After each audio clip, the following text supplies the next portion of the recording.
কি গো, কোথায় গেলে তুমি? বেলা যে হয়ে এলো, আজকে দোকানে যাবে না নাকি? আরে গিন্নি, দেখছো না বাইরে কেমন বৃষ্টি পড়ছে? এমন বৃষ্টির দিনে কার কাজ করতে ভালো লাগে বলো দেখি। আজকে যাব না, বুঝলে গিন্নি। মাঝে মাঝে তোমার যে কি হয় বুঝি না বাপু। তোমার দোকান তো তেলে ভাজার দোকান, এমন বৃষ্টির দিনে তো মানুষ কটা পেঁয়াজি, সিঙ্গারা, তেলে ভাজা খাবে নাকি? দুটো বেচা কেনা বেশি হবে। সব সময় শুধু বেচা কেনার কথা ভাবলি হয় না গিন্নি। কোনো কোনো দিন এমন বৃষ্টির সময় কাঁথা মুড়ি দিয়ে ঘুমাতেও হয়। আজকে আমার সব কাজ বাদ দিলুম, আজকে আমি শান্তিতে ঘুমাবো। তা ঠিক আছে ঠিক আছে। তা আজ এই বৃষ্টির দিনে কি খাবে শুনি? তোমাকে তো রান্নাটা করতে হবে নাকি? বাইরে বৃষ্টি পড়ছে গিন্নি, এমন বৃষ্টির দিনে একটু খিচুড়ি হলে মন্দ হতো না। কটা চাল ডাল মিশিয়ে বসিয়ে দেবে নাকি? ঠিক আছে ঠিক আছে, আমাকে তো রান্নাটা করতে হবে নাকি? হ্যাঁ, যাও যাও, আর সাথে একটু ভর্তা করো দেখি। কদিন ধরে ভর্তা খেতে বড্ড মন যাচ্ছে। তোমার খালি এটা খাবো ওটা খাবো, এদিকে ঘরে যে বাজার শেষ হতে চললো সে খেয়াল আছে? কাল সকাল সকাল দোকানে যাবে, এই আমি বলে দিলাম কিন্তু। যাব যাব, তোমার জ্বালায় আর পারা গেল না গিন্নি। যাও যাও, গিয়ে তাড়াতাড়ি রান্নাটা বসাও দেখি। হ্যাঁ, যাচ্ছি যাচ্ছি।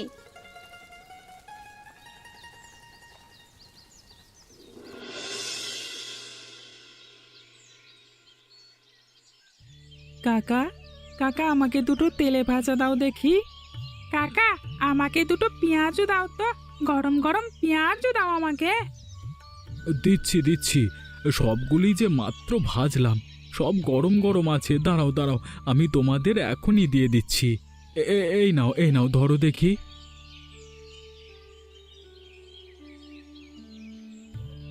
আহ কাকা, তোমার তেলে ভাজাগুলো খেতে যে কি মজার। কি রে রাজু, এখনই সব খেয়ে ফেলবি? আরে স্কুলে যখন বিরতি দেবে তখন কি খাবি শুনি? তোর হ্যাংলামো স্বভাবটা গেল না, তাই না? স্কুলে কি খাবো তা ভাবা যাবে এক্ষণ, কিন্তু এই গরম গরম তেলে ভাজা ঠান্ডা হয়ে গেলে আর মজা লাগবে না, বুঝলি? কাকার হাতের তেলে ভাজা একবার খেলে এই স্বাদ মুখে লেগে থাকবে। তোদের জন্যই তো আমি এই দোকান খুলে বসে আছি। তোরা মজা করে তেলে ভাজা খাবি, তবেই না আমার তেলে ভাজা করবার কষ্টটা মিটবে। কাকা, তোমার এই তেলে ভাজা দোকানের সাথে যে আমাদের কত স্মৃতি জড়িয়ে আছে। ছোট থেকে তো তোমার দোকানের তেলে ভাজা খেয়ে বড় হয়েছি। আর আমিও তো তোদের কথা ভেবেই একদিনও দোকানটা বন্ধ করে রাখতে পারি না। এই তোদের স্কুলের কিন্তু দেরি হয়ে যাচ্ছে। যা যা, তাড়াতাড়ি যা দেখি। এই শশী, তাই তো, তাড়াতাড়ি চল, স্কুলের গেট যে বন্ধ করে ফেলবে, পরে কিন্তু মাস্টার মশাই ঢুকতে দেবে না। হ্যাঁ হ্যাঁ, আয় আয়, তাড়াতাড়ি পা চালা দেখি। কাকু, আমরা এলাম। আচ্ছা আচ্ছা, সাবধানে যেও। হ্যাঁ,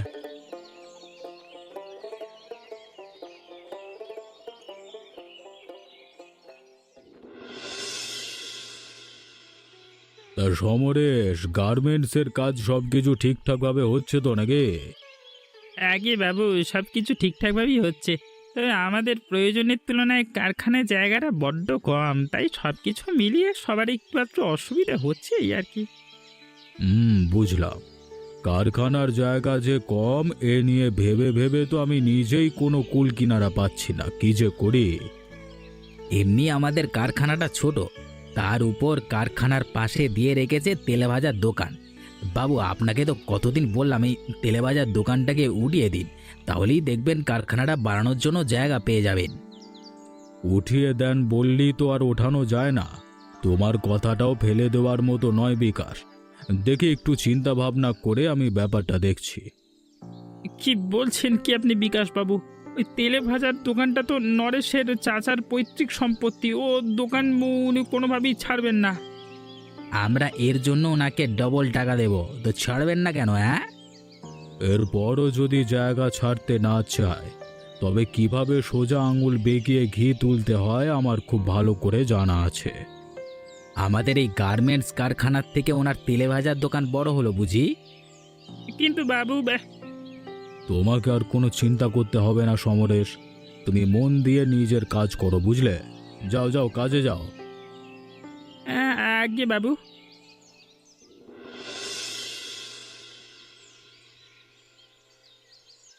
এই যে আপনি তো তেলে ভাজার দোকানের মালিক, তাই না? আমি ঠিক বললাম তো? আগে বাবু, এই তেলে ভাজার দোকানটা আমারই। আপনাদের কি লাগবে? আজকে গরম গরম চপ, পেঁয়াজু, বেগুনি আছে, সাথে খাঁটি গাভীর দুধের চাও আছে। কোনটা দেবো বাবু? না না না, আমি এখান থেকে কিছু খেতে আসিনি। আর আপনার এই চপ, পেঁয়াজু, বেগুনি এসব অস্বাস্থ্যকর খাবার আমি খাই না। আমি এসেছি অন্য একটা দরকারে। তা নরেশ, উনিকে আপনি চিনছেন তো? এই যে আপনার সামনে এত বড় গার্মেন্টসের এই যে কারখানাটা, ওটা মালিক উনি। হ্যাঁ হ্যাঁ। হ্যাঁ হ্যাঁ, চিনেছি। তা বাবু, আপনারা কিছু খাবেন না?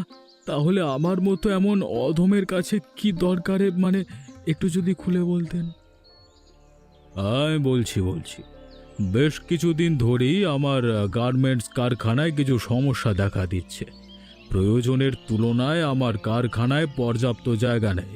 তাই আমি চাচ্ছিলাম কারখানার মানে এই আয়ত্তটা একটু বাড়াতে আর কি। হ্যাঁ, লম্বাইটা। আপনারা কি বলছেন আমি কিছুই বুঝিনি বাবু। আমি বুঝিয়ে বলছি।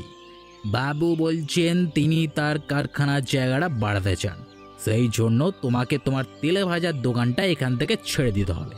আর এই জায়গাটা সহ আমার কারখানাটা আগের চেয়ে বড় করে বানাবো, ঠিক আছে? বুঝতে পেরেছেন তো? তাহলে এই তেলে ভাজার দোকানের জায়গাটা ছাড়বার জন্য কত টাকা নেবে? তুমি যত টাকা বলবে আমরা তোমাকে তত টাকাই দেব। কি বলছেন আপনারা বাবু? এই দোকানটা ছাড়া যে আমার আর কিছুই নেই। এই দোকান আমার বাপ দাদার ভিটে, মানে আমি দোকান কোনোভাবেই ছাড়বো না আমি। তোমার এত বড় সাহস, তুমি আমাকে না বলছো? তুমি জানো আমি কে? আমি চাইলে তোমার কি কি করতে পারি। তা জানবার দরকার নেই বাবু। আমি আমার জায়গা কোনোভাবেই আপনাদের দেব না, আমি বলে দিলাম। ঠিক আছে, আমিও দেখব কতদিন তুমি এখানে তেলে ভাজার দোকান দিয়ে থাকতে পারো। এর পরিণাম কিন্তু ভালো হবে না, বলে দিলাম। বিকাশ, চলো এখান থেকে। চলুন বাবু চলুন। হ্যাঁ,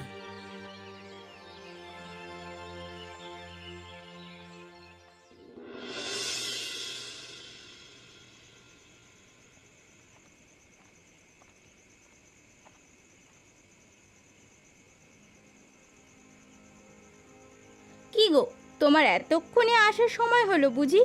ও মা, তোমার মুখটা এমন শুকিয়ে আছে কেন? কি হয়েছে কি? আমাকে একটু জল দাও তো গিন্নি। জলটা খেয়ে নি, এরপর তোমাকে সব খুলে বলছি। এই নাও, এবার সবটা খুলে বলো দেখি কি হয়েছেটা কি? আমাদের তেলে ভাজার দোকানটার সামনে যে কারখানাটা আছে না, ওটার মালিক হলেন রায় বাবু। উনি আজকে আমার দোকানে এসেছিলেন। তো হয়েছে কি? উনি এসেছেন ভালো কথা। তুমি কটা গরম গরম তেলে ভাজা খাইয়ে দিয়েছো তো? উনি তো আর তেলে ভাজা খেতে আসেননি গো গিন্নি। উনি যে এসেছিলেন আমার তেলে ভাজার দোকানটা আমি যেন ওখান থেকে সরিয়ে নিই, সেজন্য। ওনার কারখানা নাকি আরো বড় করতে হবে, তাই আমার থেকে আমার তেলে ভাজার জায়গাটা কিনে নিতে চেয়েছেন। কি বলছো কি তুমি? এ তেলে ভাজার দোকান ছাড়া যে আমাদের আর কিছুই নেই। শেষমেশ কিনা এটার ওপর ওর শকুনের কুদৃষ্টি পড়ল। হায় রে হায়, এখন কি হবে? আমরা কি করব? তুমি এত ভেবো না গিন্নি। শুনেছি ওনার নাকি অনেক ক্ষমতা। হোক না ক্ষমতা, কিন্তু আমি বেঁচে থাকতে আমার এই দোকান অন্য কেউ নিতে পারবে না, এ আমি বলে দিয়ে এসেছি। কিন্তু ওনার সাথে কি আমরা পেরে উঠবো গো? আমার যে বড্ড চিন্তা হচ্ছে। তোমাকে আর এ নিয়ে চিন্তা করতে হবে না গিন্নি। যাও যাও, আমার জন্য কটা ভাত বারো দেখি, বড্ড খিদে পেয়েছে। এ নিয়ে না হয় আমি কালকে ভাববো। ঠিক আছে, তুমি একটু বসো এখানে, আমি এখনই ভাত বেড়ে নিয়ে আসছি। আচ্ছা আচ্ছা, যাও যাও। হ্যাঁ।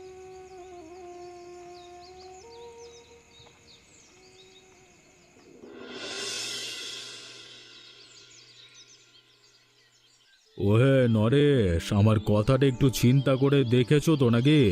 তুমি যত টাকা চাইবে আমি তোমাকে ঠিক তত টাকাই দেব। তার বিনিময়ে শুধু তুমি এই জায়গাটা আমাকে দিয়ে দেবে। আমি তো গতদিন আপনাকে বললাম বাবু, এ জায়গা দেওয়া আমার পক্ষে সম্ভব না।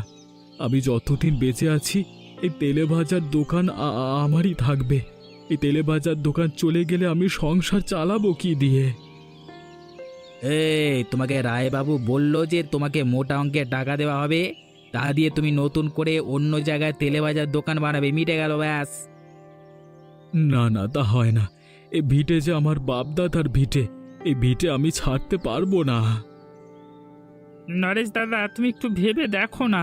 বাবু যেহেতু অত করে বলছে, আমি জানি এই দোকানটা তোমার কত কাছের দোকান, তাও তুমি যদি আরেকবার ভেবে দেখতে। তুই তো জানিস সমর, আমি সে কত বছর ধরে এখানে তেলে ভাজার দোকানটা দিয়ে সংসার চালাই। তেলে ভাজার দোকানের সাথে যে আমার বাপদাদার স্মৃতি জড়িয়ে আছে। আমি কি আমি জানি দাদা, আমি সবটাই জানি। বাবু, ছোট মুখে একটা বড় কথা বলি, কিছু মনে করবেন না। নরেশ দাদা যেহেতু দোকানটা ছাড়তে চাচ্ছেন না, তো থাক না। আপনারা না হয় অন্যদিকে আরেকটু জায়গা বাড়ানোর ব্যবস্থা করুন। কে তোমাকে এখানে আনা হয়েছে কেন? এই তেলে ভাজার দোকানের হয়ে সাফাই গাইতে নাকি আমাদের হয়ে বোঝাতে, কোনটা? এই সমরেশ, তোমাকে যা করতে বলা হয়েছে তুমি তাই করো, বুঝলে? বেশি কথা বলো না। ঠিক আছে, ঠিক আছে বাবু, ঠিক আছে। তোমাকে অনেকবার ভালো করে বুঝিয়েছি, তুমি বোঝোনি। এবার তুমিও দেখবে আমি কে আর কি করতে পারি। কথাটা মাথায় রেখো, ঠিক আছে? এখানে শুধু শুধু সময় নষ্ট করবার আর কোনো দরকার নেই। ঠিক বলেছেন বাবু, আসুন আসুন। এটা তুমি আমাকে কার বাড়িতে নিয়ে আসলে বিকাশ? আমি যা তোমাকে করতে বলেছিলাম তা কত দূর? আপনি আমাকে যা করতে বলেছেন সেই জন্যই তো আমি আপনাকে এখানে নিয়ে এসেছি। এটা হলো বুড়িমার বাড়ি। বুড়িমা, ও বুড়িমা, বাড়িতে আছো নাকি? শিগগির দরজাটা খোলো দেখি, আমার যে তোমার সাথে জরুরি কথা আছে। কে রে, এমন সন্ধ্যাবেলায় আমার বাড়িতে কে এলি? ও বিকাশ, তুই? ও সাথে ওটা কে রে? ইনি হলেন রায়বাবু, আমাদের গ্রামের শেষে যে কারখানাটা আছে ইনি ওটার মালিক। তা তোমার কাছে একটা জরুরি কাজে এসেছি বুড়িমা। কি কাজ, খুলে বল দিকি। বাবুর কারখানার পেছনে, মানে গ্রামের শেষে, নরেশ দাদার যে তেলে ভাজার দোকানটা আছে না, ওটা মানে ওই জায়গাটা আমাদের লাগবে।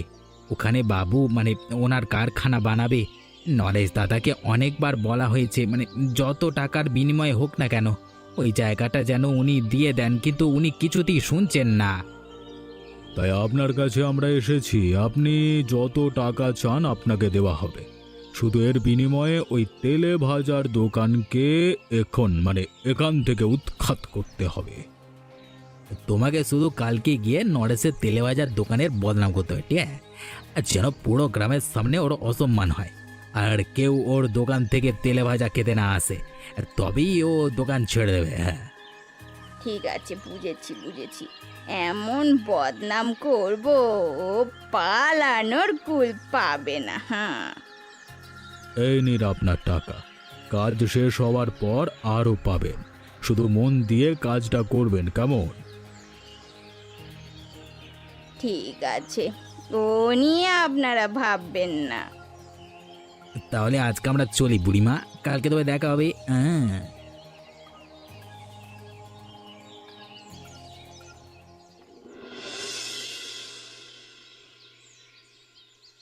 কি রে নরেশ, কেমন আছিস তুই?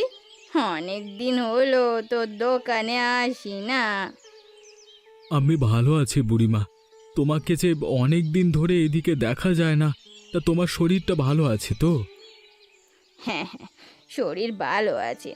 আজ অনেক দিন পর একটু তেলে ভাজা খেতে মন চাইলো, তাই ভাবলাম যাই তোর দোকান থেকে একটু ঘুরে আসি। দে তো দুখানা চপ আর দুখানা পেঁয়াজু দে তো। ঠিক আছে বুড়িমা, এই নাও তোমার গরম গরম দুখানা চপ আর দুখানা পেঁয়াজু। খেয়ে বলো দেখি কেমন হয়েছে। আহ, বড় ভালো হয়েছে রে খেতে। তো তোর বউয়ের কি খবর? অনেক দিন হলো তোদের বাড়িতে যাই না। গিন্নিও তো অনেক দিন ধরে তোমার খোঁজ করছে বুড়িমা।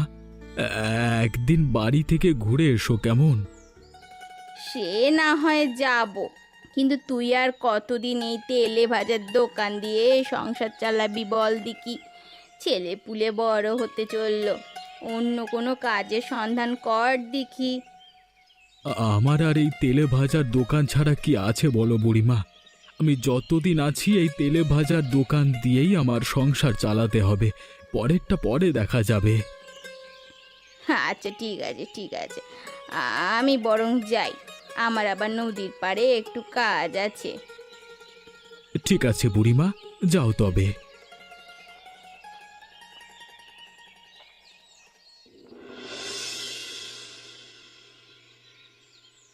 কি রে নরেশ, তুই আমাকে সকালে কি খাওয়ালি? আজ সারাদিন যে আমি পেটের ব্যথায় উঠতে পারছি না। ও মাগো, মাগো কি পেট ব্যথা গো! কি বলছো কি বুড়িমা? আমার তেলে ভাজা খেয়ে তোমার এমন পেট ব্যথা করছে? কই আর কারোর তো কোনোদিন এমন হয়নি। ও মাগো কি হলো গো! মরে যাই মরে যাই, আমি সারাদিন বিছানা থেকে উঠতে পারিনি। আমি কি মিথ্যে কথা বলছি নাকি? না না বুড়িমা, তা হবে কেন? কিন্তু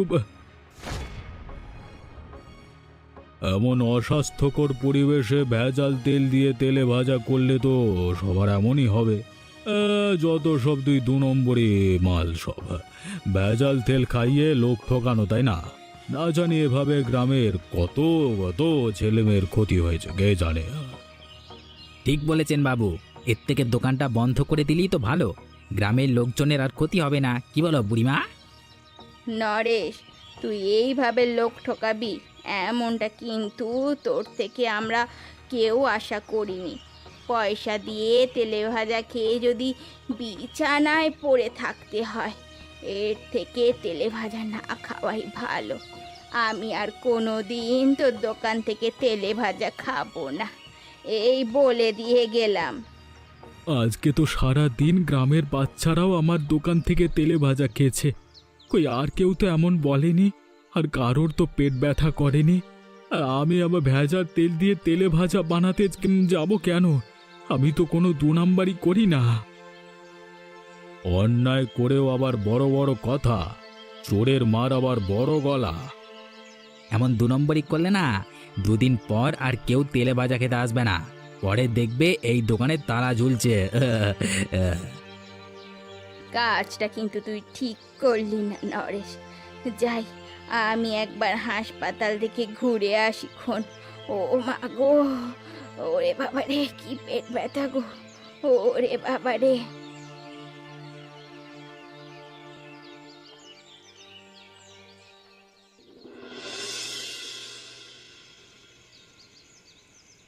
বুঝলে গিন্নি, আজকে সকালে বুড়িমা দোকানে তেলে ভাজা খেতে এসেছিল, চপ পেঁয়াজু খেয়ে গেল। এখন নাকি সারাদিন বুড়িমার পেটে ব্যথা করছে, বিছানায় শুয়ে আছে। ও মা, সে কি কথা! বুড়িমার শরীর তেলে ভাজা খেয়ে এত খারাপ হয়ে গেল? আমরা তো কোনো ভেজাল তেল ব্যবহার করি না তেলে ভাজায়, তো এমনটা কেন হলো বলো দেখি?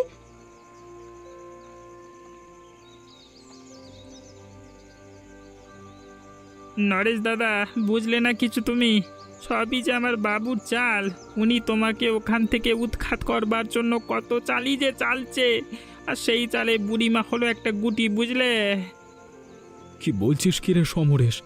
শেষমেশ বুড়িমাও আমার পেছু ছাড়লো না? বুড়িমা আমাদের সাথে এমনটা করতে পারলো? সবই তো টাকার খেলা দাদা, সবই টাকার খেলা। তুমি সাবধানে থেকো কেমন? আমি যে তোমার কাছে এসে সব বলেছি, এ যেন আমার মালিকের কানেও না যায়, বুঝলে? আমার মালিক কিন্তু তোমার তেলে ভাজার দোকান ওখান থেকে ওঠানোর জন্য নানান পায়তারা করছে। হ্যাঁ, সে করুক গিয়ে, আমিও দেখি উনি ওনার টাকার জোর কিভাবে খাটায়। আমি সত্যের পথে থেকে দেখি কেমন করে উনি আমার বাপ দাদার ভিটে আমার কাছ থেকে কেড়ে নেয়। হে উপরওয়ালা, তুমি আমাদের এ কোন পরীক্ষার মধ্যে ফেললে গো? ওনার মতো এত বড় বাপের মানুষের সাথে আমরা কি পারবো? আমাদের যে কিচ্ছুই নেই। পারবো গিন্নি, পারবো। ন্যায়ের পথে থাকলে সে সবই সম্ভব। তুমি এত ভেবো না গিন্নি, দেখবে ওপরওয়ালা ঠিক কোনো না কোনো একটা ব্যবস্থা করে দেবেন। তাই যেন হয় গো, তোমার কথাই যেন সত্যি হয়। আচ্ছা বৌদি, আজকে তবে আমি চলি। তুমি কিন্তু সাবধানে থেকো দাদা। হ্যাঁ, ঠিক আছে সমরেশ, ঠিক আছে।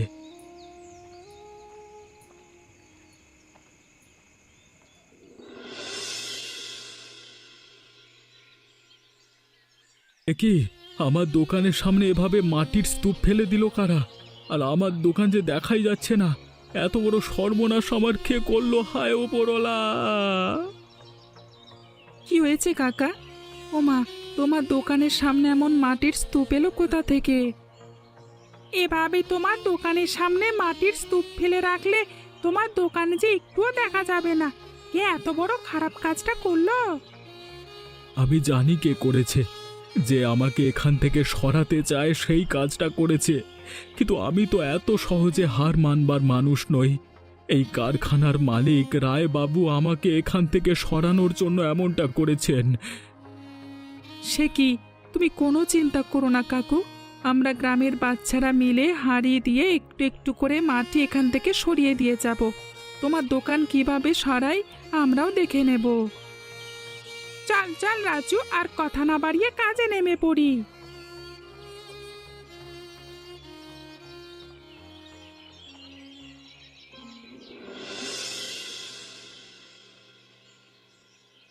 এই দেখো কাকু, তোমার তেলে ভাজার দোকান আবার আগের মতো হয়ে গিয়েছে। এখন থেকে তুমি আবার আগের মতো এখানেই তেলে ভাজা বানাতে পারবে। ভাগ্যিস তোরা ছিলিস, না হলে যে আমার কি হতো। বিকেলে সবাই আসিস, সবাইকে আমি তেলে ভাজা খাওয়াবো, কেমন? ঠিক আছে কাকু, আমরা তবে এবার এলাম। তুমি বরং ভালো করে তেলে ভাজা বানাও। আচ্ছা আচ্ছা, ঠিক আছে রে, ঠিক আছে।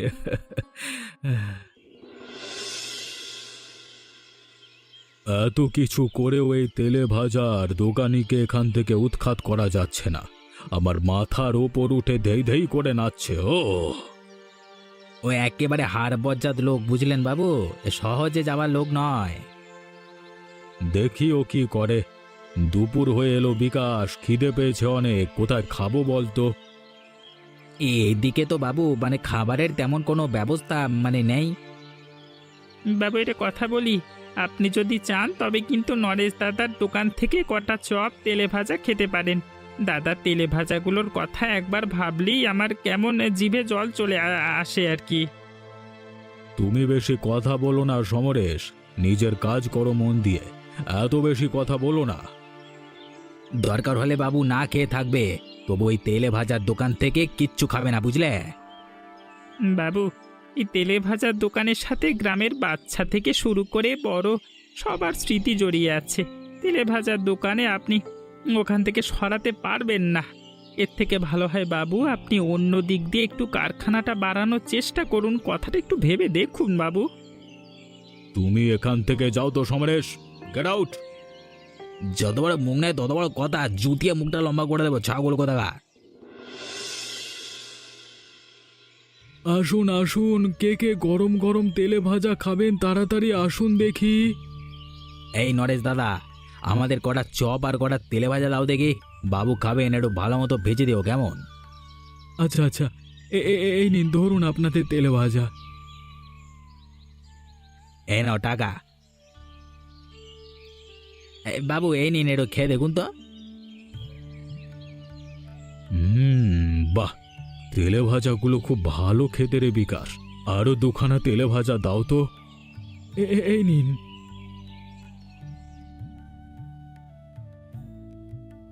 আহা, খেতে কি ভালো। এই জন্যই বুঝি তোমার দোকানের তেলে ভাজা খেতে সবাই এমন হুড়মুড়িয়ে পড়ে। আগে বাবু, আমার যতটুকু সামর্থ্য আছে তা দিয়ে চেষ্টা করে যেন ভালো মতো তেলে ভাজা বানাতে পারি, যেন কোনো 2 নম্বরই না হয়।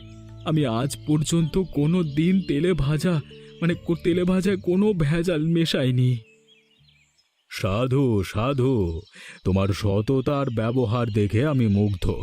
তোমার এরকম ভাবনা চিন্তা প্রকাশ করে যে তুমি আসলেই একজন ভালো মানুষ।